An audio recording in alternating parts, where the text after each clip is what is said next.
উত্তরের সীমান্তবর্তী জেলা লালমনিরহাটে শহর থেকে গ্রাম সবখানেই ছড়িয়ে পড়েছে মাদক, অনলাইন জুয়া ও অনলাইন ক্যাসিনোর, এবং এর কারণে যুবক কিশোরদের ভবিষ্যৎ নিয়ে উদ্বেগ বাড়ছে। তবে সম্প্রতি এসব রোধে কঠোর অবস্থানে রয়েছে আইনশৃঙ্খলা রক্ষাকারী বাহিনী। মোবাইলে জুয়ার অ্যাপস পেলেই আটক ও গ্রেপ্তার করা হচ্ছে বলে জানিয়েছে পুলিশ। দর্শক, এ বিষয়ে আরও বিস্তারিত খবর জানাতে লালমনিরহাট থেকে সরাসরি যুক্ত হচ্ছেন সহকর্মী খায়রুল ইসলাম।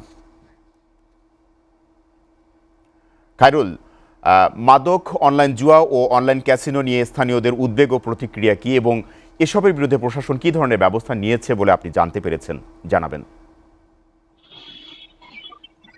সোহেল রানা, আপনি যেমনটি বলছেন যে সীমান্তবর্তী জেলা লালমনিরহাট বা যে ৫টি উপজেলা রয়েছে, এই লালমনিরহাটের ৫টি উপজেলার ৫টি থানায় কিন্তু আমরা সাম্প্রতিক সময়ে দেখেছি বেশ পুলিশি তৎপরতা, এবং সেই তৎপরতার প্রধান কারণ হচ্ছে অনলাইন জুয়া এবং মাদকের বিরুদ্ধে পুলিশ বেশ অ্যাকশনে নেমেছে। একটি তথ্য আপনাকে দিয়ে রাখতে চাই, তা হচ্ছে আহ, এই চলতি মাসেই আমরা দেখেছি এবং বিভিন্ন থানাগুলোতে এবং গোয়েন্দা সংস্থার নজরদারিতে আমরা দেখেছি লালমনিরহাটে প্রায় অর্ধ শতাধিক ক্যাসিনো অর্থাৎ অনলাইন যে জুয়ারি রয়েছে তাদেরকে গ্রেপ্তার করা হয়েছে। প্রায় ৭০ জনের মতো মাদক কারবারিকে গ্রেপ্তার করা হয়েছে। তবে আমরা স্থানীয়দের সঙ্গে কথা বলেছি, সাধারণ মানুষ যারা আছে, এ জেলার মানুষ যারা আছে তাদের সঙ্গে কথা বলেছি। তারা আমাদেরকে এই বিষয়ে যেটা জানিয়েছে তা হচ্ছে যে বিভিন্ন সামাজিক যোগাযোগ মাধ্যমে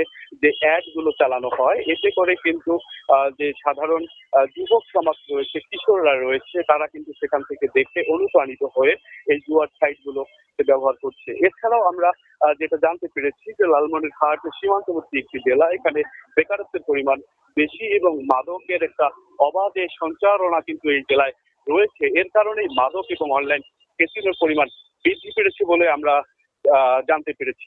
তো আরেকটি কথা হচ্ছে এই যে বেকারত্ব কম, বেকারত্বের জন্য কিন্তু যে বর্তমানে দুর্যোগ ব্যবস্থাপনা ও ত্রাণমন্ত্রী রয়েছেন, তিনি আজকে একটি চাকরি মেলার আয়োজন করেছেন, যেখানে ১,০০০ জনকে চাকরি দেওয়া হবে, যা মাদক জুয়াতে ভূমিকা রাখবে বলে আমরা, জুয়া প্রতিরোধে ভূমিকা রাখবে বলে আমরা মনে করছি।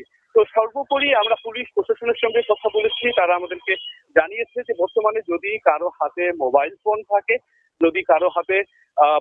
থাকে এবং তাদের ফোনে অনলাইন জুয়ার অ্যাপ থাকে বা এরকম কোনো সংশ্লিষ্টতা জানা যায়, তাহলে কিন্তু তাৎক্ষণিক তাদেরকে গ্রেপ্তার করা হবে, আইনের আওতায় নেওয়া হবে। এবং সাদা পোশাকে বা গোয়েন্দা সংস্থা যে পুলিশে রয়েছে তারাও কিন্তু কাজ করছে। এ লক্ষ্যে বিজিবি মাদক সংরক্ষণের জন্য বেশ ভালো কাজ করছে। র্যাব, পুলিশ, মাদকদ্রব্য নিয়ন্ত্রণ অধিদপ্তর একযোগে কিন্তু সাম্প্রতিক সময়ে আমরা বিশেষ করে সম্প্রতি দেখেছি তারা কঠোর ভূমিকা রাখছে। সোহেল রানা, এই ছিল লালমনিরহাট থেকে আমার কাছে শেষ মুহূর্তের খবরাখবর মাদক ক্যাসিনো নিয়ে।